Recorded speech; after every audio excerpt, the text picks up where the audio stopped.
Hey everybody, this video is called Go Into the Chapel of Love, and tonight we're going to be wrapping up this 1 week study through the book of Ruth, where we're looking at the marriage today in the wrap up of Ruth and Boaz. And I wonder if you ever heard the song called The Chapel of Love by the Dixie Cups. And it goes something like this: go into the chapel and we're gonna get married. Go into the chapel and we're going to get married. All right, I'll stop singing right there. You don't have to pause it. But today we're going to look at Ruth chapter 4, and we're going to look at verses 1 and 2. And the reason why I picked that song title and a little bit of the lyrics is because when I read this chapter, it's just one amazing love story. And, you know, marriage is a wonderful thing that God has instituted, you know, under God's definition. And so Ruth chapter 4, verse 1 and 2, it says, "Now Boaz went up to the gate and sat down there, and behold, the close relative of whom Boaz had spoken came by. So Boaz said, 'Come aside, friend, sit down here.' So he came aside and sat down. And he took 10 men with the elders of the city and said, 'Sit down here.' So they sat down." And so apparently the threshing floor was below the level of the gate. And the gate was the normal public place to transact business in ancient times, as you're going to see when we move into the book of 2 Samuel towards the end of the year. And a matter of fact, 2 Samuel 15 verse 2 is, you know, a direct cross-reference for that. And the number apparently of 10 compromised a minimum of officially transact business, although only 2 to 3 witnesses were needed for a judicial proceeding. And verse 3 and 4 says, "Then he said to the close relative, Naomi, who has come back from the country of Moab, sold the piece of land which belonged to our brother Elimelech. And I thought to inform you, saying, buy it back in the presence of the inhabitants and the elders of my people. If you will redeem it, redeem it. But if you will not redeem it, then tell me that I may know. For there is no one but you to redeem it, and I am next after you." So the phrase could possibly be translated, Naomi is about to sell here. And as a widow, we know that Naomi would need money for living expenses, knowing that the land would ultimately be returned at Jubilee as called for back in Leviticus 25 verse 28. And Boaz and the unnamed relative, once again, were most likely either brothers or possibly cousins. And the Mosaic law in Leviticus 25 verse 23 through 28, they authorized the buybacks. And so verse 5 says, "Then Boaz said, on the day you buy the field from the hand of Naomi, you must also buy it from Ruth the Moabitess, the wife of the dead, to perpetuate the name of the dead through his inheritance." So both redeeming Ruth and the land would not have been required by the letter of the Levirate law, as Deuteronomy 25 gives the direct instructions over the matter. And perhaps this demonstrated Boaz's desire to obey the spirit of the law, or maybe the redemption of the land and marriage had been combined by local tradition. And the Levirate principles appears first in scripture back in the book of Genesis 38 verse 8. In verse 6 says, "And the close relative said, I cannot redeem it for myself, lest I ruin my own inheritance. You redeem my right of redemption for yourself, for I cannot redeem it." So the other relative was unwilling to have the family portfolio split between his existing children and the potential offspring of a union with Ruth. And the closer relative renounced his legal right to the land and Ruth. And this is where it would clear the way for Boaz to be able to go in and marry Ruth and get the land. And verse 7 and 8 says, Now there was a custom in former times in Israel concerning redeeming and exchanging to confirm anything. One man took off his sandal and gave it to the other, and this was a confirmation in Israel. Therefore the close relative said to Boaz, Buy it for yourself. So he took off his sandal. So the scripture writer here explained to his own generation what the custom had been in the former generations. And this kind of tradition, as mentioned, goes back to Deuteronomy 25, verse 5 through 10. And apparently it continued, at least you'll see when we go into the book of Amos. And the close relative legally transferred his right to the property as symbolized by the sandal. And most likely that was the nearer relative. And unfortunately, we don't see Ruth spitting in his face like she would have the right to do under that law as part of the ceremony with the sandal. I think it would be kind of entertaining if she did spit in his face. Maybe it wasn't recorded, maybe, who knows. But verse 9 and 10 says, And Boaz said to the elders and all the people, You are witnesses this day, and I have bought all that was Elimelech's, and all that was Chilion's and Mahlon's, and from the hand of Naomi. Moreover, Ruth the Moabitess, the widow of Mahlon, I have acquired as my wife, to perpetrate the name of the dead through the inheritance, that the name of the dead may not be cut off from among the brethren, and from the position at the gate. You are witnesses this day. So Boaz, he exercises his legal option to redeem both the land and Ruth before the witnesses. And in verse 10, we see it's the only place where Ruth's husband, who was deceased, is mentioned outside of Ruth chapter 1, verse 5. And in verse 10, it clarifies that Orpah was married to Chilion. And Boaz exercised the spirit of the law and became Ruth's kinsman redeemer. And preserving the family name was a very important feature that the Levirate process provided. And we'll be looking at that further in October, November, when we look at 1 Samuel 24, verse 12, when Saul begs for his name to live on. And it's not so as common today among society. There are still many cultures today where the family name is highly valued. You know, you're expected to, hope for a son to carry on the family name. I know today we the society is okay with Joe and Larry, whatever, being together, but that's a whole different story. Ruth committed to the God of Israel, and she gave up her best chance of marriage by leaving her native land. And, that's what's amazing when we think about Ruth. She leaves her comfort zone to go out and follow God to a whole different land, giving up, among her own culture to follow God. And God brought her into a relationship that was greater than she could have ever imagined. Ruth stepped out in faith, and God is blessing her with Boaz. And so Boaz and Ruth, we see they publicized their marriage with witnesses. There wasn't no under the table type marriage, let's surprise our parents that we got married and they didn't know. Verse 11 and 12 says, And all the people who were at the gate and the elders said, We are witnesses. The Lord make the woman who is coming to your house like Rachel and Leah, the two who built the house of Israel.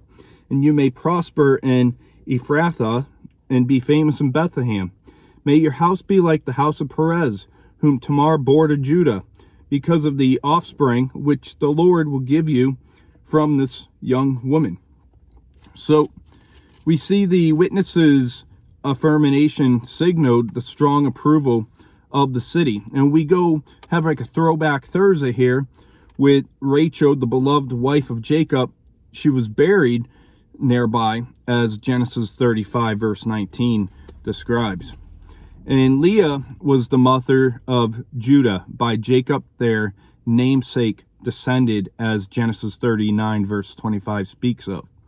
And the remembrance went back almost 900 years to 1915 BC, and Ephrathath was the ancient name of Bethlehem that was used back in Genesis 35:19. And Micah would go on later to prophesy on Bethlehem that this would be the birthplace of the Messiah in Micah chapter 5 verse 2. And Jeff Durbin, I just want to call you out because I'm beaten on speaking about the birth of Christ this year before you. So a little side joke right there. And so remember the names Tamar and Judah and Perez. Go back and check out Genesis 38. And if you want the video sent directly to you, I can send that directly to you, where we look over that chapter, and that gives you more of their background, who they were. And verse 13 says, so Boaz took Ruth, and she became his wife. And then he went into her. The Lord gave her conception, and she bore a son. So we see that he went into her. And when you see he went into her in the Old Testament, it's a way to give cleaner language for sexual intercourse. And as with Rachel and Leah, we see that Ruth conceives, and the children in the time of Israel were viewed as a gift of God. They were not viewed as a burden, as the American society likes to push out today. And the fact that Boaz and Ruth were able to raise up a son to the deceased Elimelech was evidence of God's blessing. And verse 14 through 16 says, then the woman said to Naomi, blessed be the Lord, who has not left you this day without a close relative, and may his name be famous in Israel, and may he be to you a restorer of life and a nourisher of your old age. For your daughter-in-law, who loves you, who is better to you than 7 sons, has bore him. Then Naomi took the child and laid him on her bosom and became a nurse to him. So in contrast to Naomi's worst moments of despair, we see that God has never left. And in verse 14, a close relative referred to Obed, not Boaz, who cared for Naomi in her latter years. And the number 7, as many times you probably already know, it is the number of completion or perfection, and therefore 7 sons would make it a complete family. However, Ruth exceeded the standard all by herself. And a nurse to him in verse 16, it expresses the natural affections of a godly grandmother for her God-given grandson. And maybe you're a grandmother and you know that exact feeling. It's great to raise kids, but when you talk to grandparents, many times grandchildren are even better. Sometimes the grandparents seem to love the grandchildren more. And I think it's because, when you give your parents a hard time growing up, this is their time to get revenge on you. They sugar up the kids, take the kids from you thinking you're getting a break. They sugar them up, caffeinate them, send them right back to you. And then you have a nice little late evening with them. But amazing ending to the book as it opens with a very discouraged Naomi, and now we see that Naomi is blessed. And that's why we can't have situations dictate whether we should have joy in the Lord. Naomi lost her husband and 2 sons, and now here, obviously you can't replace them, but God has blessed her with a grandchild. And so verse 17 through 22 says, now the neighbor woman gave him a name, saying, there is a son born in Naomi, and they called his name Obed. He is the father of Jesse, the father of David. Now this is the genealogy of Perez. Perez begot Hezron, Hezron begot Ram, Ram begot Amminadab, and Amminadab begot Nashon, Nashon begot Salmon, Salmon begot Boaz, and I don't know if it's Salmon or I'm going to call him Salmon. And Boaz begot Obed, Obed begot Jesse, and Jesse begot David. And so that is where the book of Ruth ends right here. And this is the only place in the Old Testament where a child is named by someone other than the immediate family. And Obed, it means servant. And Ruth bore the son who would restore the family name of Naomi's deceased son Mahlon. And Boaz and Ruth were the great-grandparents of the soon-to-come King David, which we will get to study through the fall here.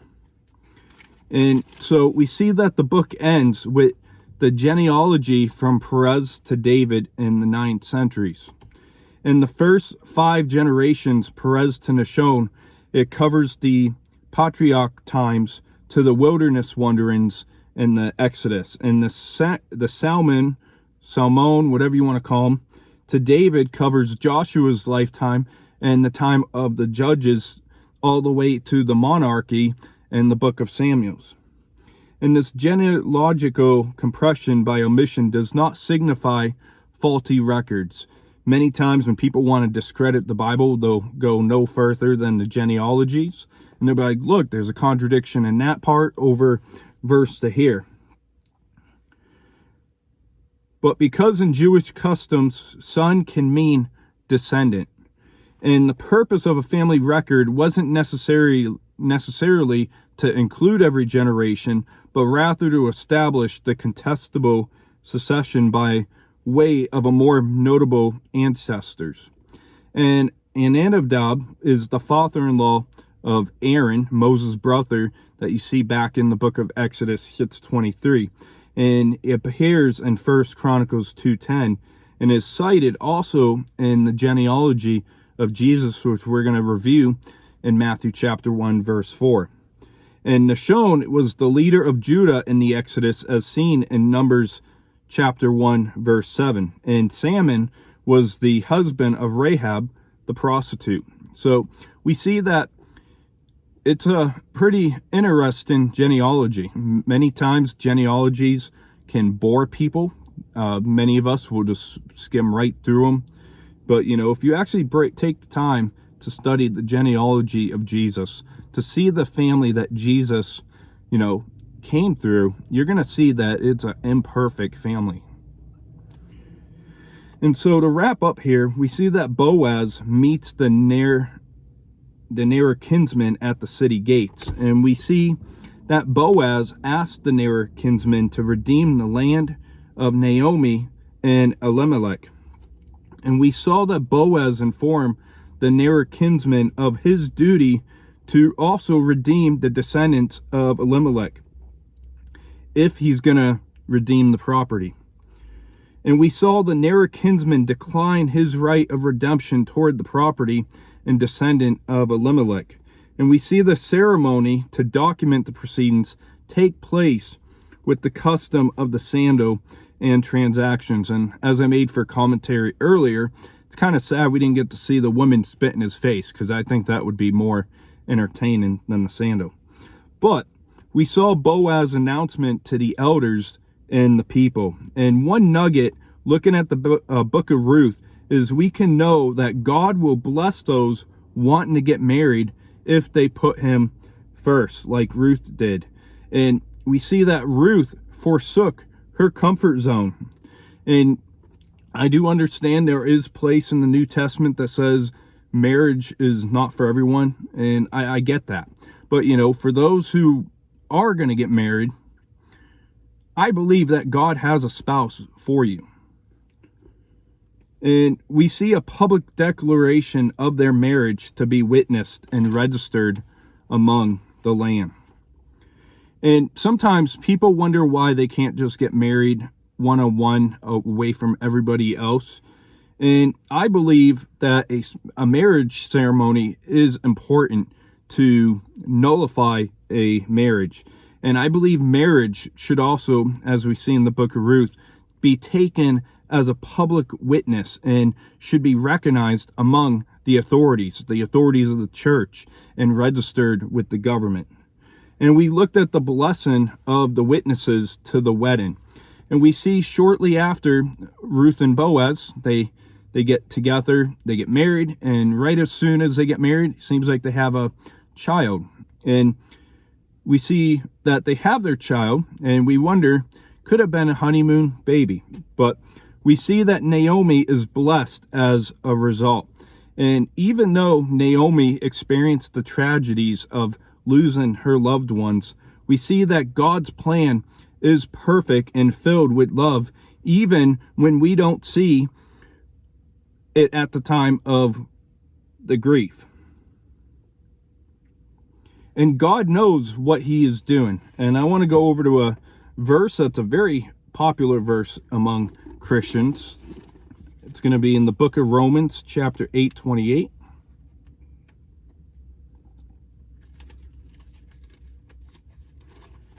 And I could probably quote this without looking at it. I always just like to dig at the scriptures because it's written on there. But it says, and we know all things work together for good for those who love God, to those who are called according to his purpose. And we must know and we must believe this verse, that all things work together for good for those who love God and are called according to his purpose. And many times people love that verse. You know, if I love God, I'll get everything I want. But the most important part of that verse is that last few words, according to his purpose. You know, we must know God's will, and we must be willing to submit to God's will, even when it doesn't match our mindsets. And we looked at how Ruth and Boaz became the great-grandparents of the king of Israel, David, which we're going to be getting to see about David here and through the fall. And I want to go over to Matthew chapter 1, verse 1. Matthew chapter 1, verse 1 through 6.